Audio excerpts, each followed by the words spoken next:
party going on there, and somewhere in the thick of that is the marvellous Queen Elizabeth accordion band.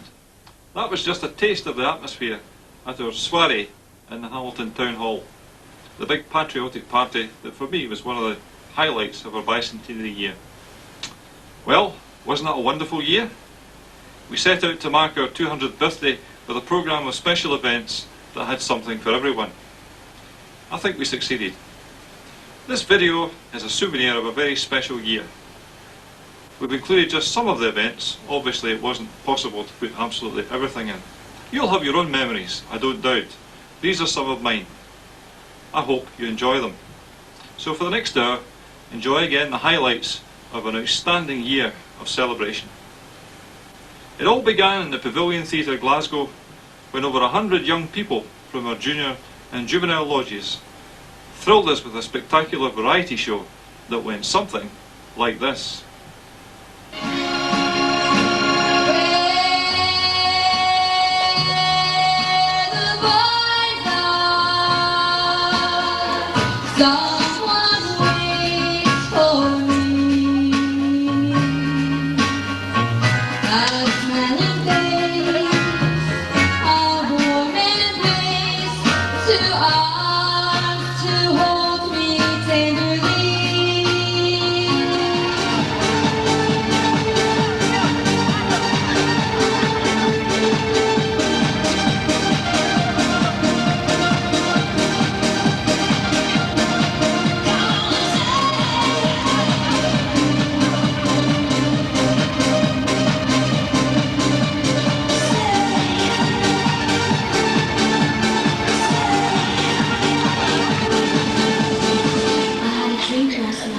This Irish fella meets up with a Scottish fella in a pub. They get talking. The Scottish fella says, "How do you fancy coming hunting with me tomorrow?" The Irish fella goes, "Aye, no bother, what a bring." He says, "Nothing really, just bring yourself a thermos flask." The Irish fella goes, "What's a thermos flask?" He says, "It's something to keep hot things hot and cold things cold." The Irish fella goes, "Aye, no bother, I'll get myself one of them." So they up the next day, the Irish fella's got his thermos flask. The Scottish fella goes, "Oh, I see you got yourself a thermos flask." He goes, "What have you got in it?" Just 2 cups of coffee and a nice lolly.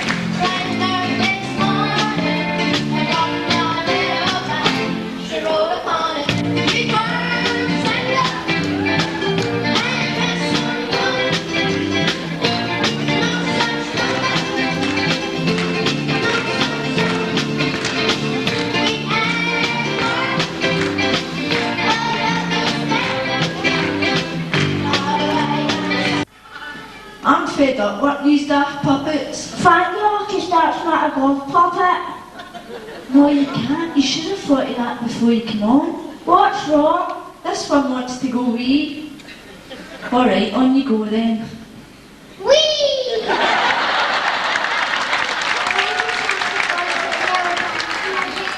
Don't know why the traffic wardens have yellow bands in their head, so people can't park on top of them.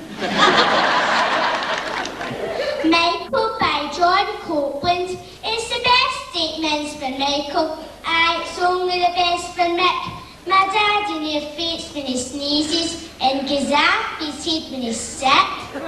I'm fed up with jackets and trousers cut down from my daddy's ale suits, but Mick got a coat for his Christmas for buying 2 pair of boots.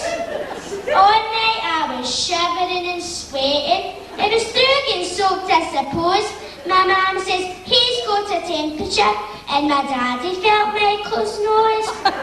Sat back for the fire, says my daddy, let Michael street shooting the rock. Aye, Michael's a dirty big greyhound, and I get a life for a dog.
Your memories of not bring you home. Perhaps love is like a window, perhaps an open door. It invites you to come closer, it wants to show you more. And even if you lose yourself and don't know what to do,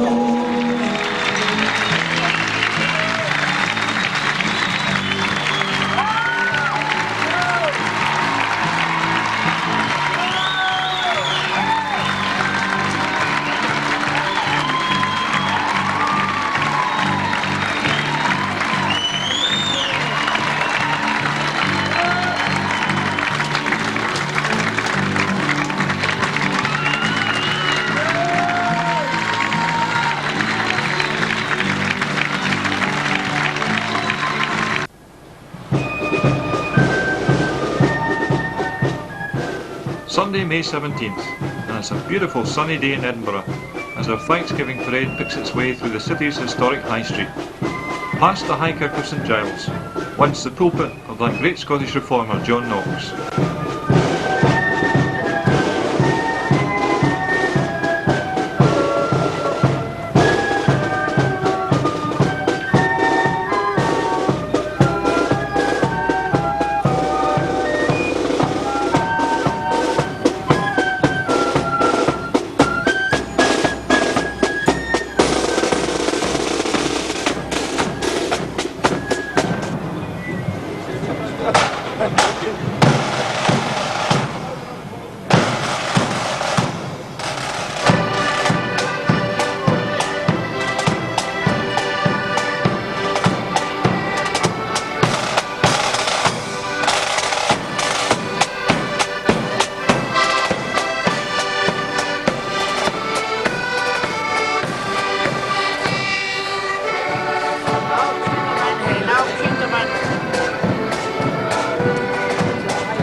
The big procession picked its way to the meadows, and look, dry, firm grass.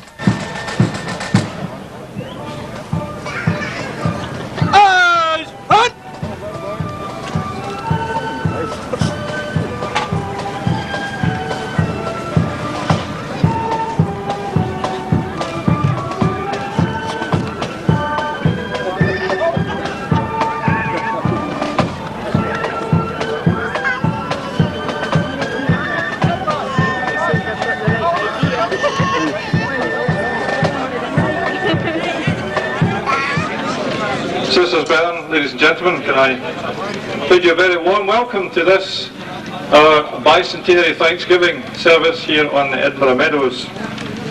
Can I Grand Lodge Marshals, any District Marshals who assisted, the Lothian and Borders Police, and anyone in any way connected, the bands who played so well, and also the services we're going to get now from the Pike Head Flute Band. We're going to lead the praise. It's a wonderful day. I've already said on television interview, it's a wonderful day to be in Edinburgh. If you're a Jambo, it's wonderful to be on the winning side, but as Christian men and women, it's more wonderful to be on the victory side. And that's why we're here this afternoon. This is the service that we would have liked to have held in the Church of Scotland Assembly Hall. The fathers and brethren thought they had the last word. Well, I think someone else had the last word when he gave us such a beautiful sunny afternoon to hold this open-air conventicle. We read in Jeremiah 29 and verse 11 this wonderful verse. For I know the plans I have for you, says the Lord.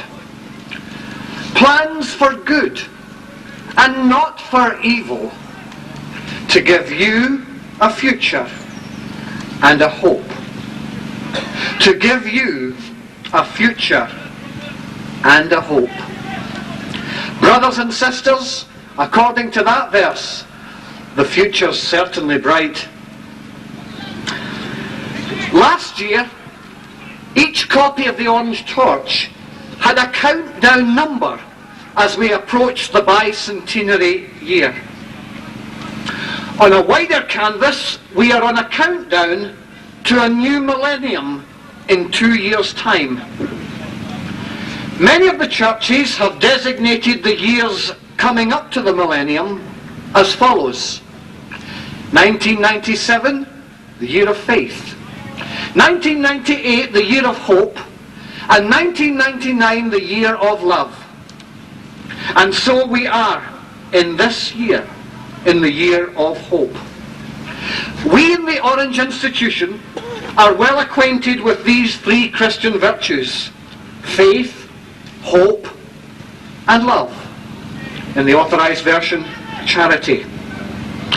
These three virtues of faith, hope, and charity are highlighted in the second degree of the ladies' and the gents' order. They are symbolized on our regalia.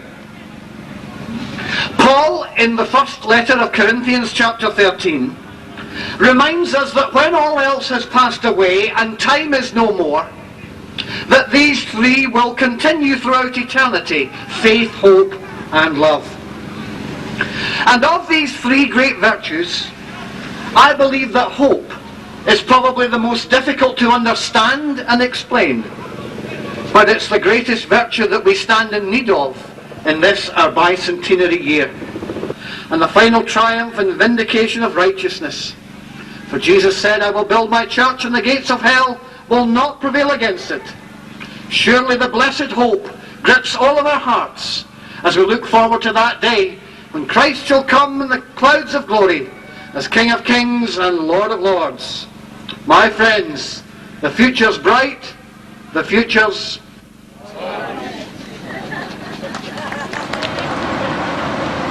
Wednesday, June 24th, dawn cool and drizzly for our bicentenary cruise down the water on the old paddle steamer Waverley. But there was no damping the high spirits, though the cool of the morning did send most folk seeking out the warmth of the indoor saloons and the lounges.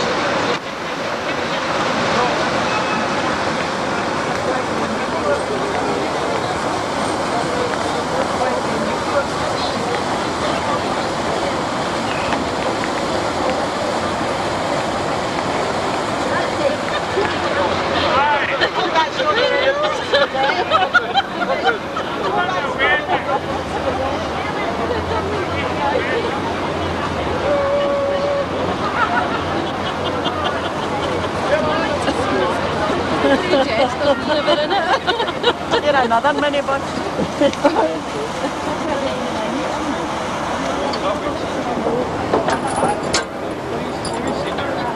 Hooray! You better give me something, won't you?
clouds lifted, the sun shone through, and everyone emerged onto the decks for their happy cruise to Dunoon.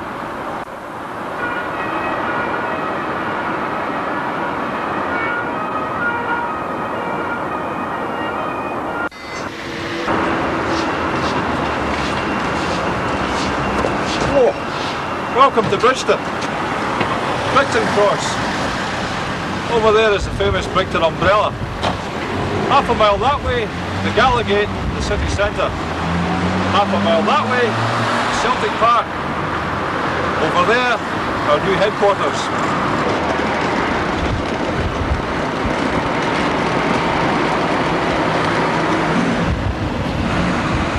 A lot of exciting things happened during our Bicentenary year. This was one of the best. Go and have a look round.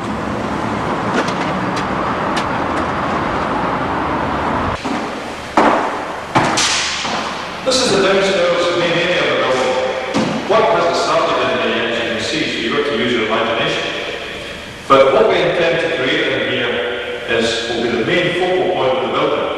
We'll have a heritage centre, there'll be a shop, there'll be a coffee lounge, and there'll be a big multi-purpose area to suit larger committees and also for small social functions. Go on upstairs and have a look.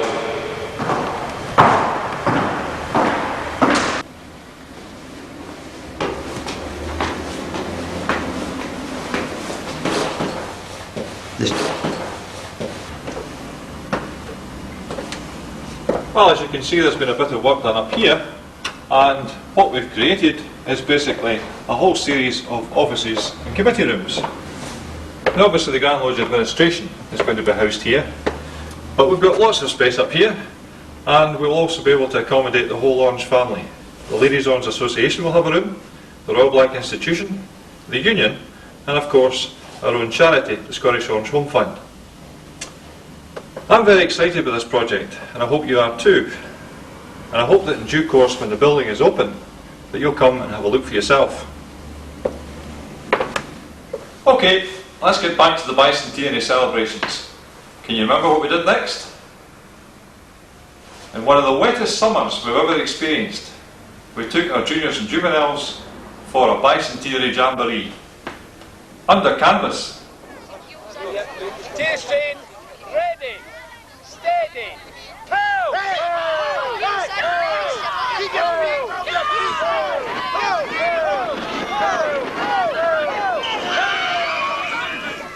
Lapwing Lodge Paisley wasn't exactly Disneyland, but that didn't seem to bother the young folk who had a whale of a time at our Bicentenary summer camp in early August.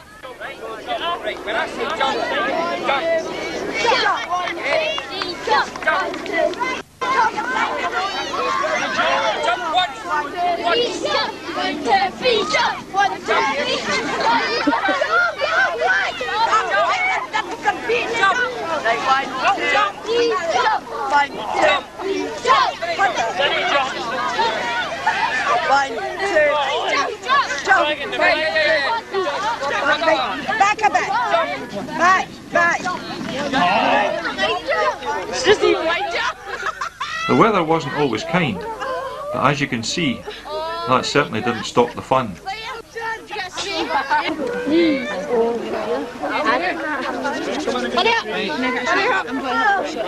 No, you didn't do the rest of it. You can't help me.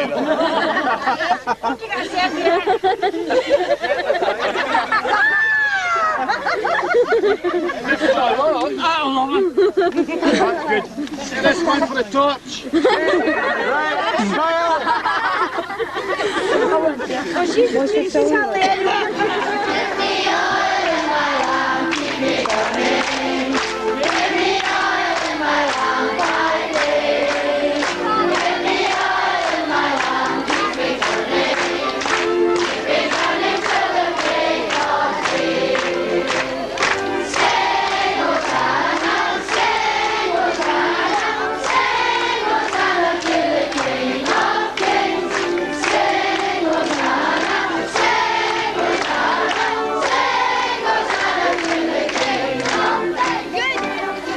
And who are you? Where are you? Where'd you come from? Ball. Would you like the card? Aye. It's quite good, eh? Aye. What about you? Do you like the camp? Aye. It's alright, eh? Aye. And you ken you're not allowed to chuck stains, so you've just been caught in camp. Really, really good. And this wee laddie here likes the camp, eh?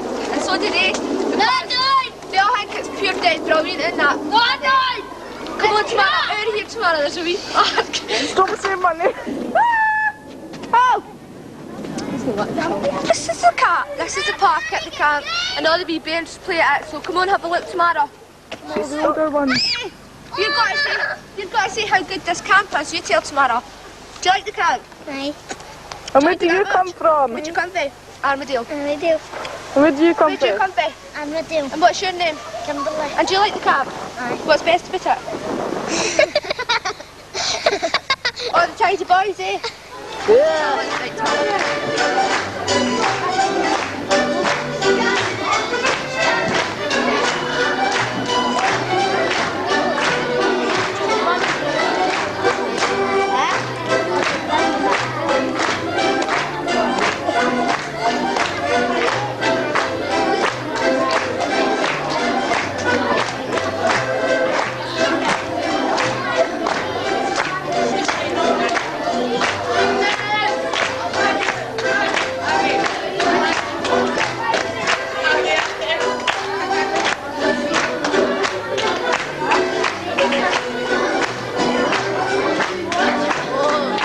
Right, boys, right.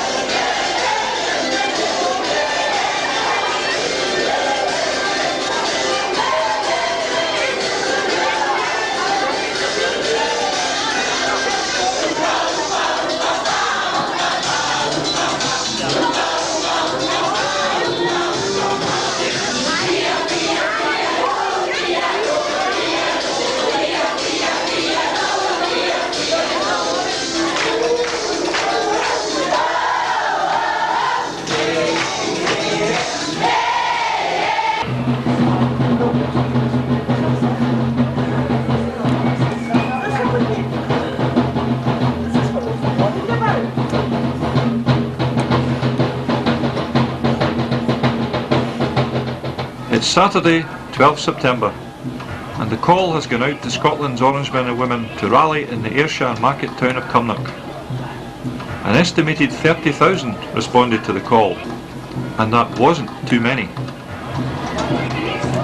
King Billy led the way, who else, with his escort of loyal Carrick volunteers.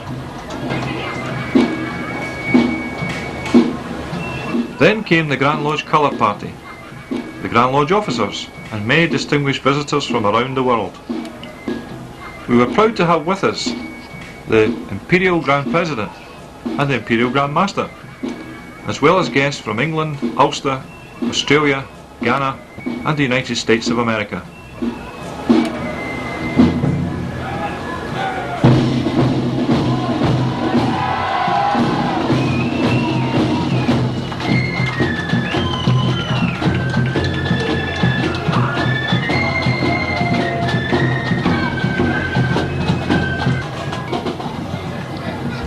The Ayrshire lodges had pride of place in the big parade, and they were out in big numbers.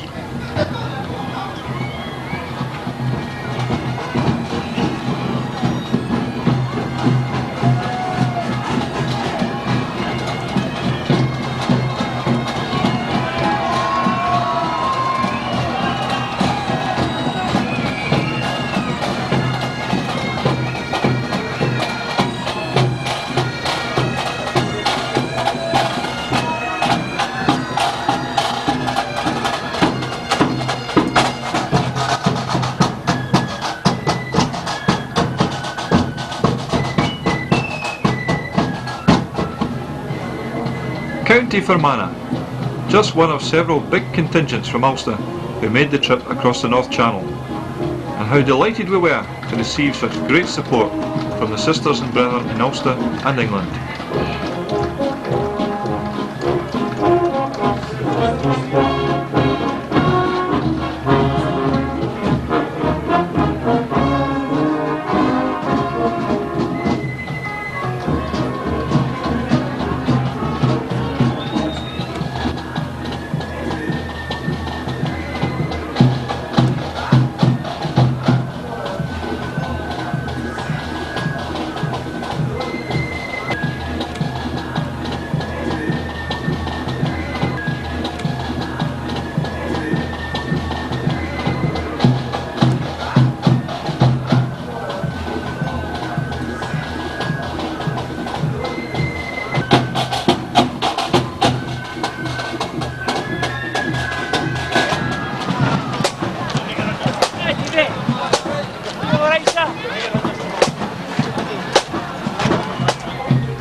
This flute band from Omagh got one of the biggest cheers of the day from the huge crowds that filled the town centre to enjoy the spectacle.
Then it was the turn of the lodges from Lanarkshire and Stirlingshire, marching down from their marshalling area at Netherthird.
Next came the city lodges, and nobody could say that the Glasgow brethren weren't in high spirits and fine voice.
Last but by no means least, it was the turn of the lodges from Edinburgh and the East, who had marched all the way down to the town centre from their marshalling area in the village of Logan.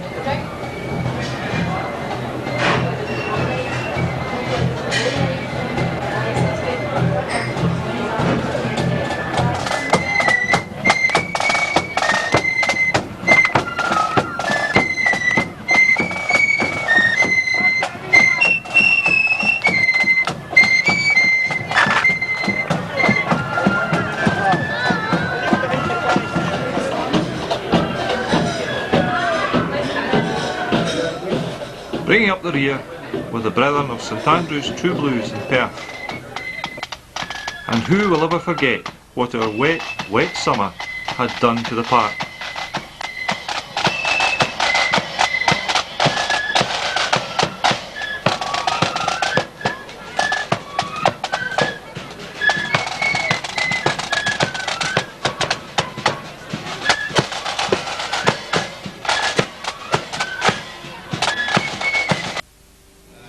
This past decade for World Orangism has really been a grand one. We started out in 1988 down in Brexham, and of course celebrated the 300th anniversary of the landing of William of Orange. A couple of years later, it was the 300th anniversary of the Battle of Burgoyne, and in '91 we were up here in Stirling, Scotland, and at that time, it was really the first time my wife Betty and I were able to really meet with the Scots. I've always enjoyed the wit that the Scott brothers have, and we had a chance to see your beautiful country and to enjoy outstanding hospitality. I want to add once more that I'm extremely happy to be here.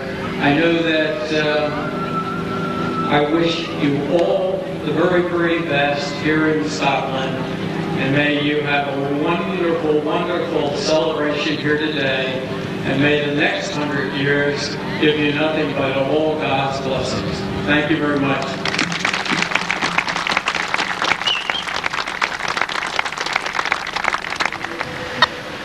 An unforgettable celebration weekend concluded in Glasgow's ancient cathedral, where a service of thanksgiving was held at the kind invitation of the minister, Dr. Morris.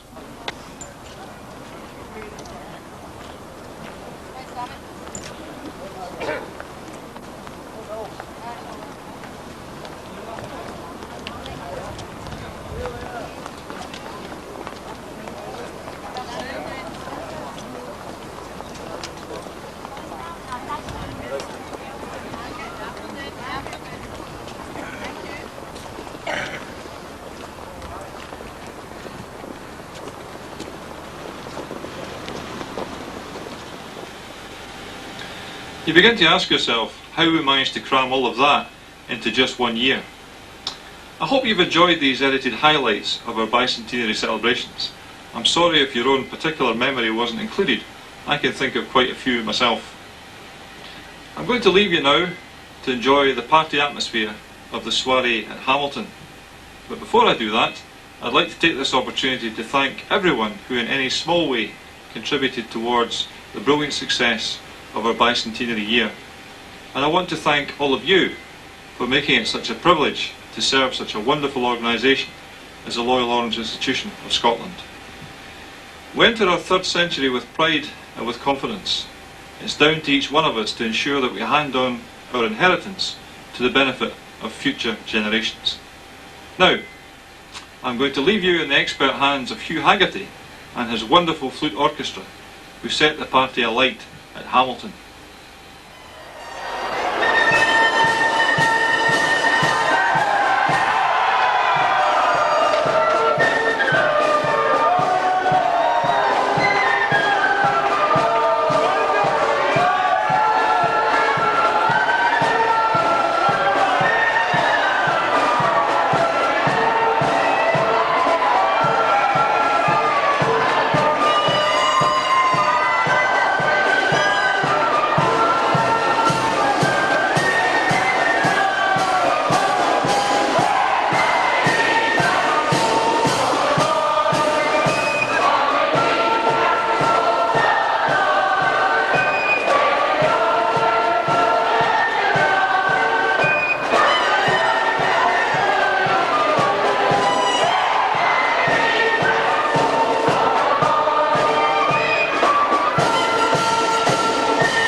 The Ladies' Grand Committee raised the tone of the evening by giving us a real treat, their star floral service. Honest men and women are Bible believing Protestants who believe in the living word of the one true living God.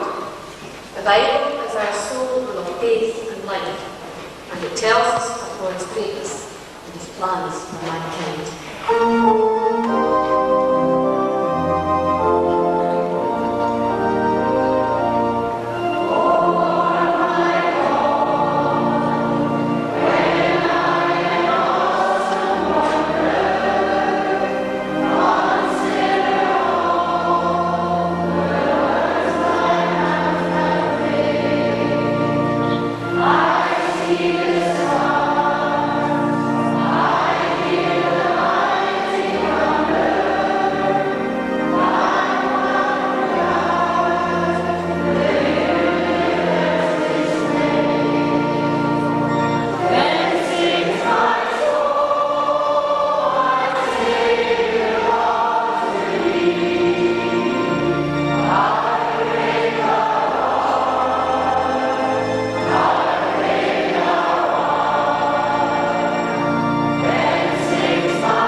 And then the hall was soon rollicking once more to the good old traditional songs.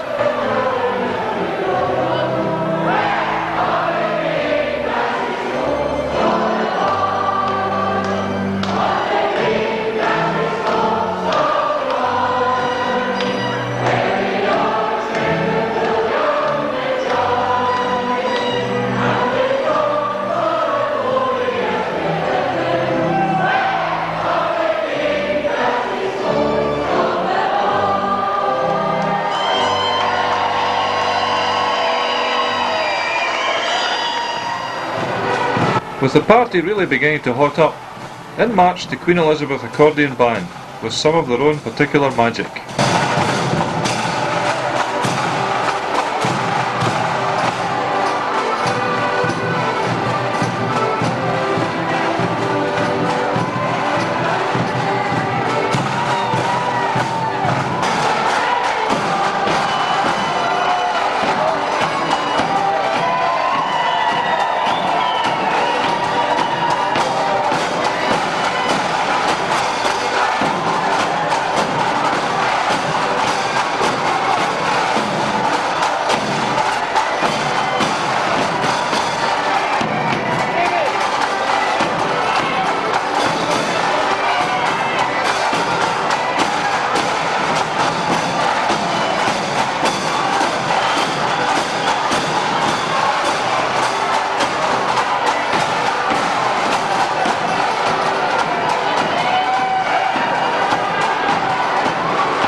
The entry of the Grand Lodge colours was shown great respect, and when we came to a few moments of remembrance, you could have heard a pin drop.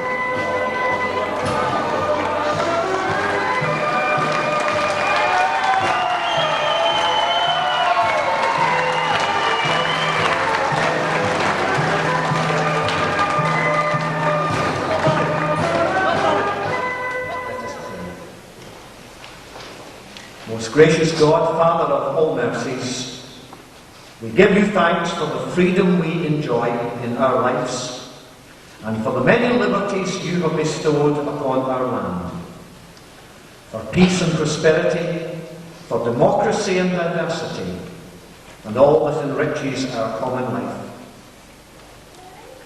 During this month of November, we remember before you those who laid down their lives in both world wars and in the many conflicts since, for the courage which continues to inspire, for the memories which still kindle devotion, and for the example of sacrifice.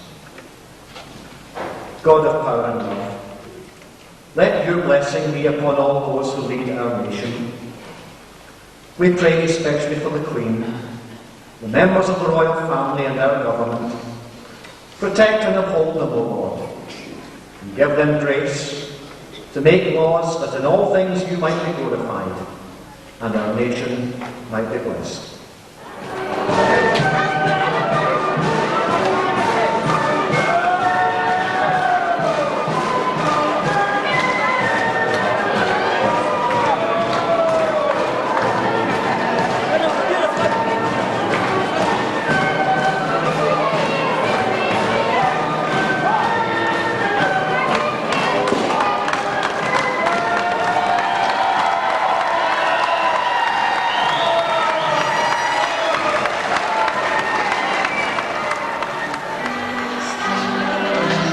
The party came to a rousing patriotic climax, something like this.